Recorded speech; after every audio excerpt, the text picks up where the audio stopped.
kami di sini akan membahas mengenai tentang PT Telkom yang mengambil keputusan dalam manajemen keuangan. Sebelum menuju topik, di sini saya ingin memperkenalkan diri saya terlebih dahulu. Saya Muhammad Rayhan Adana. Saya Rifki Muhammad Alfa Rizky. Saya Muhammad Najib Hamadi. Pertama-tama kami akan menjelaskan mengenai manajemen keuangan dulu secara general. Dan hal itu akan dijelaskan oleh teman saya Rifki. Ya. Pertama, pengertian manajemen keuangan perusahaan. Manajemen keuangan perusahaan melibatkan pengelolaan sumber daya finansial secara efisien dan efektif. Tujuannya adalah memaksimalkan nilai perusahaan bagi pemegang saham dan meminimalkan risiko. Dalam konteks ini, manajemen keuangan mencakup pengambilan keputusan tentang investasi, pengambilan pendanaan, dan distribusi dividen. Kedua, ada fungsi manajemen keuangan. Yang pertama ada perencanaan keuangan. Manajemen keuangan memulai dengan perencanaan yang matang. Ini melibatkan penempatan tujuan keuangan jangka pendek dan jangka panjang, serta proyeksi alokasi. Yang kedua ada penganggaran. Setelah perencanaan, manajemen keuangan mengalokasikan sumber daya finansial untuk berbagai keperluan. Melalui penganggaran yang baik memastikan efisiensi dan efektivitas penggunaan dana. Yang ketiga ada pengambilan keputusan investasi. Manajemen keuangan mengevaluasi pengambilan keputusan investasi agar resikonya terjaga. Keempat ada pendanaan.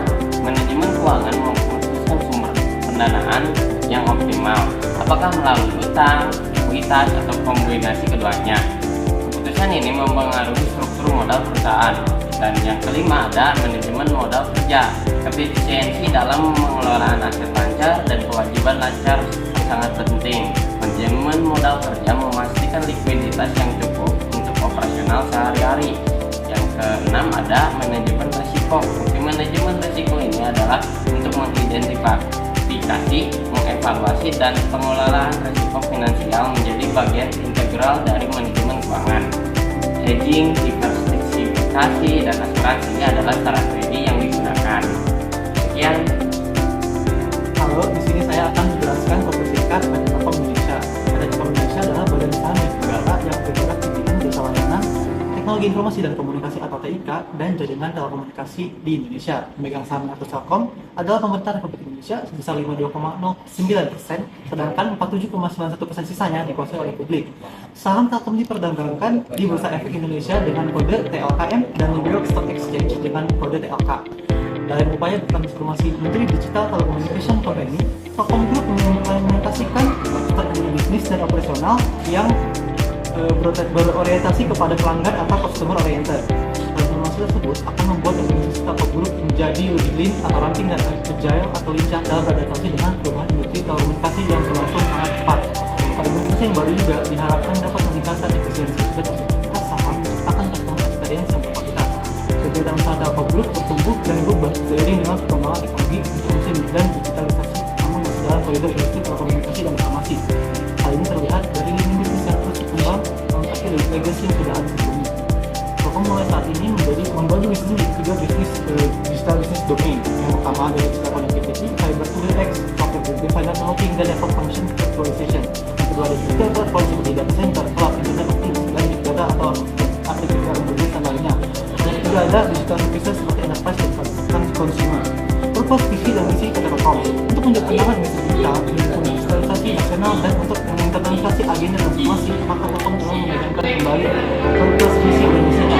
Purpose, mewujudkan bangsa yang lebih sejahtera dan berdaya saing, serta memberikan nilai tambah yang terbaik bagi para pemangku kepentingan atas stakeholder. Visi, digital Telkom dengan utama yang mewajibkan masyarakat menjelaskan misinya, mempercepat pembangunan risiko dan platform digital cerdas yang berkelanjutan ekonomis dan dapat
ajaran manajemen PT Telkom agar perusahaan bisa berkelanjutan atau kita kenal dengan prinsip going concern dan berpotensi menghasilkan sentimen positif di pasar modal sehingga demand kemungkinan naik dan para investor dapat memperoleh keuntungan.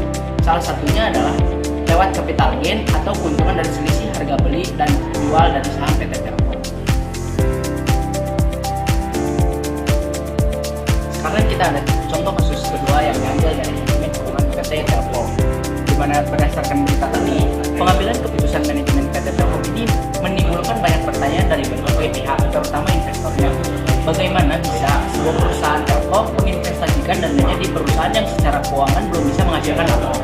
Hal ini mungkin saja mengurangi rasa percaya investor kepada PT Telkom tentang bagaimana PT Telkom mengelola sumber daya mereka. Namun mungkin sebagian orang pun masih percaya kepada PT Telkom karena penurunan laba ini karena keputusan investasi, bukan dari bisnis core-nya. Kalau dikaitkan dengan materi tadi, ini juga merupakan salah satu contoh financial decision yang dilakukan oleh manajemen keuangan PT Telkom, yaitu mengambil keputusan investasi. Bagaimana manajemen akan mempergunakan sumber daya mereka untuk mendapatkan keuntungan perusahaan. Dalam kasus ini, keputusan manajemen PT Telkom adalah mengalokasikan sumber daya mereka untuk berinvestasi di Gotoh. Terlepas dari posisi Telkom yang sedang mengalami kerugian yang belum terrealisasi, perwakilan dari manajemen PT Telkom ini mengkonfirmasi jika keputusan investasi di Gotoh bukan hanya berfokus pada capital gain semata, namun berfokus pada pengembangan bisnis jangka panjang dan sinergi. Sekian yang bisa disampaikan oleh kelompok kami. Mohon maaf bila ada kesalahan kata dan semoga hal ini bisa bermanfaat untuk kita semua. Kami sekelompok mengucapkan terima kasih telah menonton.